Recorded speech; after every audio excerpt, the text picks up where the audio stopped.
తెలంగాణ రాష్ట్ర వ్యాప్తంగా ఆర్టీసీ కార్మికులు చేపడుతున్న నిరసన కార్యక్రమం ఈరోజు 3వ రోజుకు చేరుకుంది. మొత్తం తెలంగాణ రాష్ట్ర వ్యాప్తంగా కూడా అన్ని బస్సు డిపోలలో ఆర్టీసీ కార్మికులు ధర్నా నిర్వహిస్తున్నారు. తమ న్యాయమైన డిమాండ్లు పరిష్కరించాలని కూడా ప్రభుత్వానికి సవాల్ విస్తున్నారు. ఇక్కడ కరీంనగర్లో 2వ డిపో ముందు కూడా మహిళా కార్మికులు ఇక్కడ ధర్నా చేపడుతున్నారు. వీరిని అడిగి మరిన్ని విషయాలు తెలుసుకుందాం. చెప్పండి అమ్మా, మీరు 3 రోజుల నుంచి చేపడుతున్నారు కదా ధర్నా.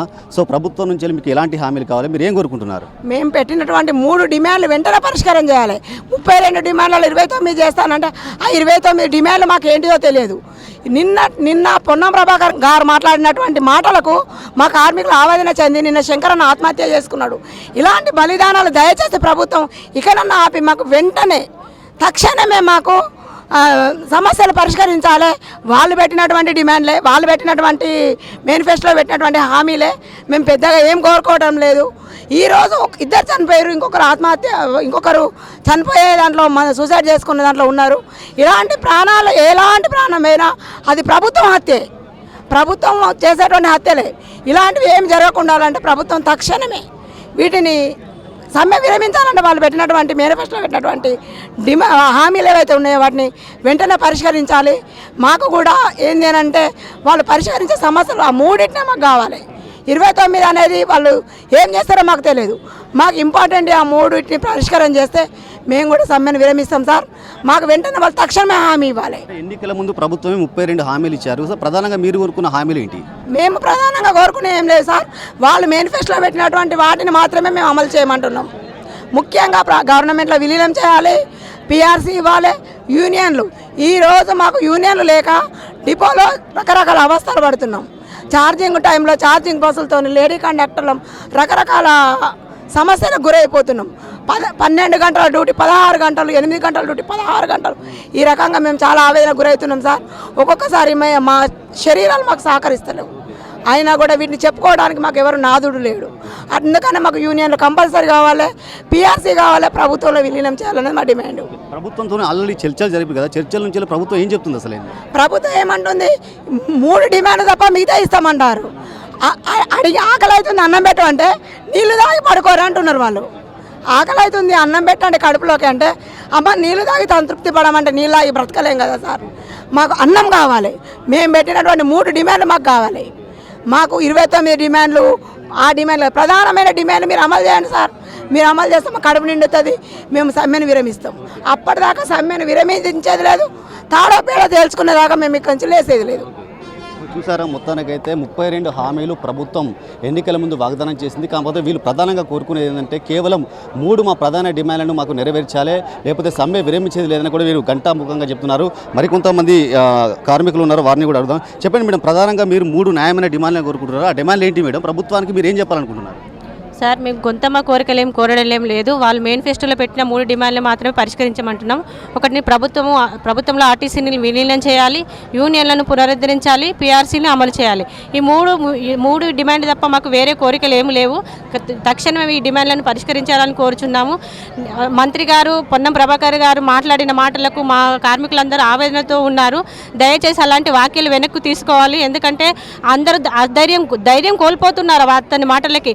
ఇప్పటికైనా మా సమస్యలను పరిష్కరించి వెంటనే అసలు కాలయాపన ఎందుకు చేస్తున్నారో మాకు అర్థం కావడం లేదు. ఇంకా ఎంతమంది ఆత్మ బలిదానాలు కావాలి? ఇప్పటికే దాదాపు ముగ్గురు చనిపోవడానికి సిద్ధంగా ఉన్నారు. దయచేసి ఈ హత్యలు ప్రభుత్వ హత్యలే. ఇప్పటికైనా ఈ హత్యలు ఆపి మాకు తక్షణమే అసలు కాలయాపన వద్దు, ఈ కమిటీలు వద్దు. ఎందుకంటే ఇవ్వాలంటే రేపంటున్నారు, రేపంటే ఇవ్వాలంటున్నారు. సీఎం గారు మీరు తలుచుకుంటే ఒక్క క్షణంలో మీరు అనౌన్స్ చేసేవచ్చు. కావాలనే మమ్మల్ని ఈ రోడ్ల మీద ఈ ఎండలో మమ్మల్ని కావాలనే మీరు కాలయాపన చేస్తున్నారు. దయచేసి మమ్మల్ని ఆత్మ బలిదానాలు చేసుకొనియకండి. ఇప్పటికైనా ఈ హత్యలు ఆపండి. మేము రేపటి నుంచి డ్యూటీకి వెళ్ళడానికి సిద్ధంగా ఉన్నాము. ఇప్పుడు 10 గంటలకు చర్చలు అన్నారు. ఈ రోజన్నా మాకు మంచి కబురు వినిపిస్తారని మేము ఆశతో కోటి ఆశలతో ఎదురు చూస్తున్నాము. వెంటనే ఈ 3 డిమాండ్లు మాత్రం పరిష్కరించేంత వరకు మేము ఈ సమ్మె ఆపేది లేదు. తక్షణమే ప్రభుత్వంలో విలీనం చేయాలి ఆర్టీసీని. మాది ముఖ్యమైన డిమాండ్, అది చాలా ముఖ్యమైన డిమాండ్. అది వెంటనే ప్రభుత్వంలో విలీనం చేయాలి ఆర్టీసీని. అప్పటి వరకు మీ సమ్మె విరమించేదే లేదు, వెనక్కి తగ్గేదే లేదు. 3 రోజులుగా కూడా ఎర్రటి ఎండలో కూడా ఇక్కడ మీరు ధర్నా నిర్వహిస్తున్నారు కదా, ప్రభుత్వం ఎందుకు స్పందించలేకపోతుంది? మరి కావాలని కాలయాపన చేస్తుందండి. ఏమి లేదు, కావాలంటే వీళ్ళకు యూనియన్లు లేవు, వీళ్ళని అడిగేవారు లేరు, వీళ్ళు యూనిటీ లేదని వాళ్ళు అనుకుంటున్నారు. మా వెనక ఎవరూ లేరండి. మేము ఆకలి మంటతో కడుపు కాలి ఈ రోడ్ల మీదకి వచ్చినాం తప్ప మా వెనక ఎవరూ లేరు. ఎవరికి వారు స్వచ్ఛందంగా వచ్చి ఈ సమ్మె చేస్తున్నాము. మా వెనక ఏ యూనియన్లు కానీ యూనియన్లు కూడా లేవు, ఏ పార్టీలు లేవు. మేమే స్వచ్ఛందంగా మా కుటుంబాలు అసలు ఇప్పటి వరకు మేము ఎన్ని కష్టాలు పడుతున్నామో అది మాకు తెలుసు. పొద్దున నుండి రాత్రి వరకు మాకు పనిభారం ఒత్తిడై 18 గంటలు 20 గంటలు పనిభారం అయ్యి మేము రోడ్ల మీదకి వస్తున్నాం. ఎందుకంటే మా బాధ అంత ఉంది కాబట్టి. మాకు ముఖ్యంగా లేడీస్ అయితే ఎంత అవస్థలు పడుతున్నామో మాకు తెలుసండి. కనీసం యూరిన్ పోయడానికి కూడా మాకు అసలు ఎక్కడ ఫెసిలిటీస్ లేవు. నడుము నొప్పులతోని గైనకల్ ప్రాబ్లంతోని ఆడవాళ్ళం చాలా ఇబ్బంది పడుతున్నాం. ఎర్రటి ఎండలో ఎన్ని గంటలు అవుతుంది, పొద్దున 6 గంటలకు ఎక్కితే దాదాపు రాత్రి 12 గంటలకు దిగే డ్యూటీలు కూడా ఉన్నాయి. మేము ఎంత అవస్థలు పడుతున్నాము అన్న. మీరు తెలంగాణ ప్రభుత్వంలో మహిళలు ముందుంటారు, మహిళా శక్తి ముందుంటుంది, మీ మహిళలకు ప్రాధాన్యత ఇస్తున్నారు. ఏది మా మహిళల ప్రాధాన్యత ఒకసారి చూడండి. ఒకసారి ఎర్రటి ఎండలో మీకు కూర్చోబెట్టడం మీకు ఏ బాటి మాకు భావ్యం అవుతుంది? దయచేసి మీరు మీ ఆడపిల్లలము మమ్మల్ని మేము కంటతడి పెడితే ఈ రాష్ట్రానికి అసలు కీడు. ఆడపిల్లలను దయచేసి ఏడిపియద్దు, రోడ్ల మీదకి తీసుకురానియద్దు. ఇప్పటికైనా కరుణించి మమ్మల్ని మంచి పే స్కేల్తో కానీ మంచి పే స్కేల్ ఇచ్చి మన ప్రభుత్వంలో విలీనం చేయాలని మేము కోరుచున్నాము. మాకు ఈ బాధలు ఇప్పటితో ఈ రోజుతో ముగిస్తున్నాయని మేము ఆశపడుతున్నాం. ఒకవేళ రాష్ట్ర ప్రభుత్వం కనుక సానుకూలంగా స్పందించకపోతే మీరేం చేస్తారు మరి?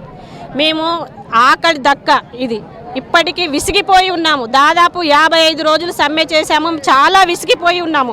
మేము ఈ 3 డిమాండ్లు నెరవేర్చేంత వరకు అసలు ఈ సమ్మె విరమించలేదు. ఎన్ని రోజులైనా కానీ ఆ 3 డిమాండ్లు పరిష్కరించేంత వరకు ఎన్ని రోజులైనా కానీ ఇదే పోరాటం చేస్తాము. వెనక్కి తగ్గే ప్రసక్తే లేదు.